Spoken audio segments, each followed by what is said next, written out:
Spur of the movement में तो unorganised है ना थोड़ा। अब किस परिस्थिति में ऐसी घटना हुई है, क्यों हुई है, तो सरकार, हम समझते हैं कि जो लोग भी इस कानून को हाथ में लिया है उस पर कार्रवाई की जाएगी, उस पर कार्रवाई होगी।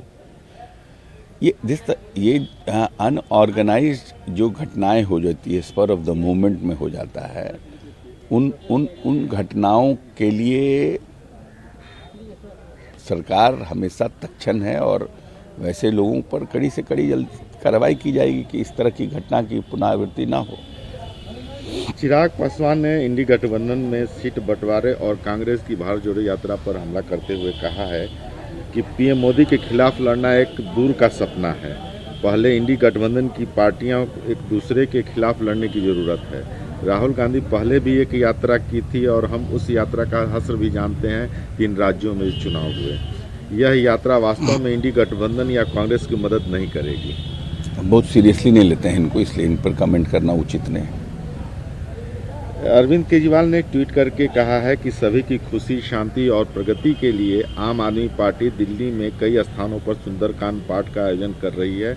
मैं अपनी पत्नी के साथ रोहिणी के मंदिर में सभी भक्तों के साथ सुंदरकांड पाठ करूंगा। वही तो ठीक है, इसमें क्या है, इसमें तो हर कोई अपने अपने तरीके से भगवान राम की आराधना करता है और उस आराधना में जिनको जैसे सुख मिलता है वैसे करता है।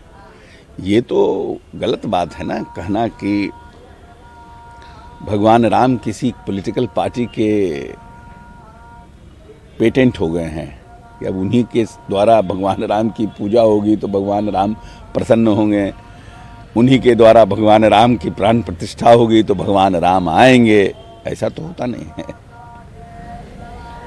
दिग्विजय सिंह ने ट्वीट करके कहा है कि कांग्रेस ने कभी भी अयोध्या में राम मंदिर निर्माण का विरोध नहीं किया, केवल विवादित भूमि में निर्माण हेतु न्यायालय के फैसले तक इंतजार करने के लिए कहा। गैर विवादित भूमि पर भूमि पूजन भी राजीव जी के समय में हो गई थी। नरसिम्हा राव जी ने राम मंदिर निर्माण के लिए गैर विवादित भूमि का अधिग्रहण भी कर लिया था, लेकिन बीजेपी जो है, चाहे बीएचपी जो है, चाहे आरएसएस जो है, को मंदिर निर्माण नहीं मस्जिद गिराना था, क्योंकि जब तक मस्जिद गिरेगी नहीं तब तक हिंदू मुसलमान का मुद्दा बनता नहीं। विध्वंस उनकी चाल व चरित्र में है, अशांति फैलाकर राजनीति लाभ लेना उनकी रणनीति में है। इसलिए उनका नारा था राम लला हम आएंगे, मंदिर वहीं बनाएंगे।